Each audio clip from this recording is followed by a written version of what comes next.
আসসালামু আলাইকুম।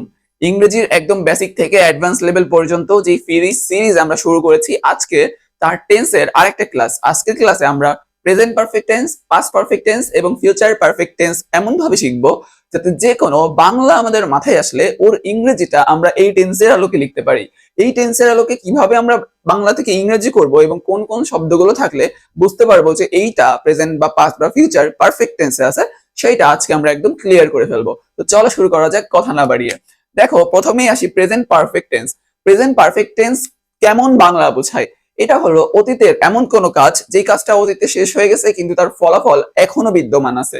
আবার অতীতে শুরু হয়েছিল কিন্তু বর্তমানে এসে শেষ হয়েছে, এমন কোন কাজ যদি হয় তাহলে সেটাকে বোঝায় প্রেজেন্ট পারফেক্ট টেন্স।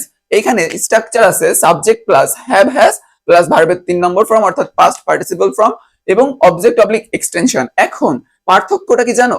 এই সমস্ত পারফেক্ট টেন্সের মিল একটা জায়গাতেই, সেটা হলো এখানে ভার্ব আছে, ভার্বের 3 নম্বর ফর্ম হয়। আমি একদম ফার্স্ট ক্লাসে বলেছিলাম যত রকম কন্টিনিউয়াস টেন্স আছে সব জায়গায় ভার্বের সাথে আইএনজি, যত রকম পারফেক্ট টেন্স আছে সব জায়গায় ভার্বের পাস্ট পার্টিসিপল ফর্ম। সেম ভাবে এখানেও ভার্বের পাস্ট পার্টিসিপল ফর্ম, শুধুমাত্র প্রেজেন্টে হ্যাভ হ্যাজ। এবার দেখো, উদাহরণ হলো she has written a letter. She has written a letter, সে একটি পত্র লেখা শেষ করেছে। এখন সে একটি পত্র লেখা শেষ করেছে কিন্তু তার ফলাফল বা পত্রটা কিন্তু এখনো বিদ্যমান আছে। এই জন্য এইখানে এই ব্যাপারটা আসলে প্রেজেন্ট পারফেক্ট টেন্সের মধ্যে আসছে। এবার দেখো, এই জিনিসগুলো থাকলে বুঝতে পারবা যে এটা প্রেজেন্ট পারফেক্ট টেন্স। যেমন just, just now, already, yet, ever, never, lately, till now. এই বাক্যগুলো বা এই শব্দগুলো যদি থাকে তাইলে তুমি বুঝতে পারবা যে এইটা একটা প্রেজেন্ট পারফেক্ট টেন্সের বাক্য হইতে পারে। এবার দেখো পাস্ট পারফেক্ট টেন্সে যায়। পাস্ট পারফেক্ট টেন্সের অতীতের কেমন কথা বলে? অতীতের কোনো একটা ঘটনা হবে, এটা আমরা সবাই জানি, কিন্তু কেমন ঘটনা? অতীতের কোনো দুইটা কাজের মধ্যে যেটা আগে শেষ হয়েছে বা আগে সম্পন্ন হয়েছে সেইটাই past perfect tense.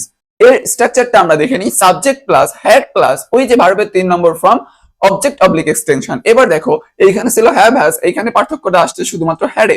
Have has আর হ্যাড, হ্যাড শুধুমাত্র পাস্ট পারফেক্ট টেন্সেই হয়, কারণ পাস্ট পারফেক্ট টেন্সে হ্যাড এর সাথে পরে ভি থ্রি যুক্ত হয় এবং এখানে হ্যাভ হ্যাজ হয় এবং এখানে উইল হ্যাভ শ্যাল হ্যাভ হয়। পরে আসতেছি। এবার দেখো উদাহরণ, she had written a letter before I came. দেখো, আমি এসেছিলাম, আমার আসার আগে, এটা একটা কাজ, মানে আমি এসেছি, এবং she had written a letter, সে একটা পত্র লিখে ফেলেছিল, এইটা একটা কাজ। এই দুইটা কাজের মধ্যে আগে কোনটা ঘটেছিল?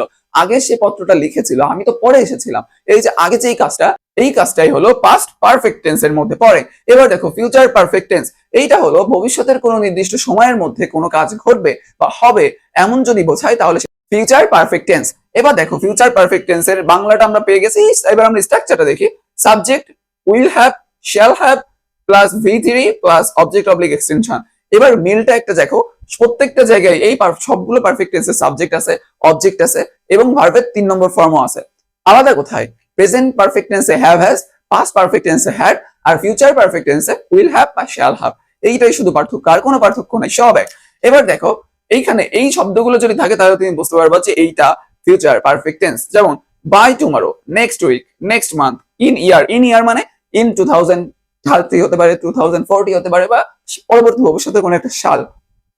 এবার দেখো আমি লিখেছি I will have built the house by next year. আমি বাড়িটি তৈরি করে ফেলবো আগামী বছরের মধ্যে। এই যে দেখো, আগামী বছরের একটা সময়, নির্দিষ্ট সময়ের মধ্যে আমি বাড়িটি তৈরি করে ফেলবো, এটা যখন বলেছি তখন এটা হয়ে গেছে ফিউচার পারফেক্ট টেন্স, কারণ ফিউচারের কথা বলতেছি। এবং এই যে দেখো পাস্ট পারফেক্ট টেন্স একটা জিনিস আমরা মিসিং করছি, সেটা হলো before, after, when, by the time. এইগুলো থাকলে আমরা চিনতে পারবো এটা পাস্ট পারফেক্ট টেন্স। তাহলে ব্যাপারটা কি দাঁড়ালো?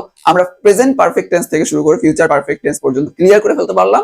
এবং এর আগে কিন্তু present indefinite, present continuous, present আজকে পারফেক্ট, প্রত্যেকটা টেন্সেরই আমরা এইগুলো ক্লাসগুলো শেষ করে এসেছি একদম বেসিক থেকে। তো এরপরে আমরা আগামীতে টেন্স শেষ করে সেন্টেন্স শেষ করব, পার্টস অফ স্পিচ শেষ করব। তো আমাদের সাথে মিলে তুমি যদি তোমার ইংরেজির দুর্বল বেসিকটাকে আরো শক্ত করতে চাও তাহলে এখনই ফেসবুক থেকে দেখলে আমাদের ফলো করে দিয়ে ভিডিওতে লাইক করে দিও, ইউটিউব থেকে দেখলে সাবস্ক্রাইব করে ভিডিওতে অবশ্যই লাইক করতে ভুলো না। আসসালামু আলাইকুম।